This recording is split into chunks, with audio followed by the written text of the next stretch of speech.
وہ جو نہایت مہربان ہے، اسی نے قرآن کی تعلیم فرمائی، اسی نے انسان کو پیدا کیا، اسی نے اس کو بولنا سکھایا۔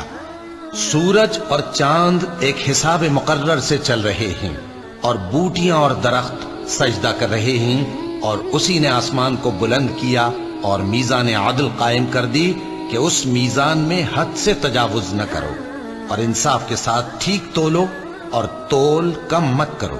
اور اسی نے خلقت کے لیے زمین بچھائی، اس میں میوے اور کھجور کے درخت ہیں جن کے خوشوں پر غلاف ہوتے ہیں، اور اناج جس کے ساتھ بھس ہوتا ہے، اور خوشبودار پھول۔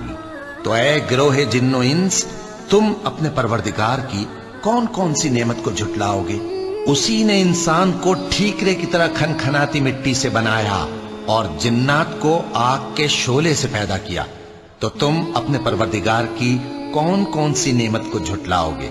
وہی دونوں مشرقوں اور دونوں مغربوں کا مالک ہے، تو تم اپنے پروردگار کی کون کون سی نعمت کو جھٹلاؤ گے؟ اسی نے دو دریا رواں کیے جو آپس میں ملتے ہیں، مگر دونوں میں ایک آڑ ہے کہ اس سے تجاوز نہیں کر سکتے۔ تو تم اپنے پروردگار کی کون کون سی نعمت کو جھٹلاؤ گے؟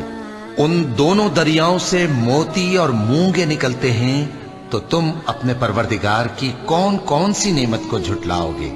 اور جہاز بھی اسی کے ہیں جو سمندر میں پہاڑوں کی طرح اونچے کھڑے ہوتے ہیں، تو تم اپنے پروردگار کی کون کون سی نعمت کو جھٹلاؤ گے؟ جو مخلوق زمین پر ہے سب کو فنا ہونا ہے، اور تمہارے پروردگار ہی کی ذات جو صاحب جلال و کرم ہے باقی رہے گی۔ تو تم اپنے پروردگار کی کون کون سی نعمت کو جھٹلاؤ گے؟ آسمان اور زمین میں جتنے لوگ ہیں سب اسی سے مانگتے ہیں، وہ ہر روز کسی نہ کسی کام میں ہوتا ہے۔ تو تم اپنے پروردگار کی کون کون سی نعمت کو جھٹلاؤ گے؟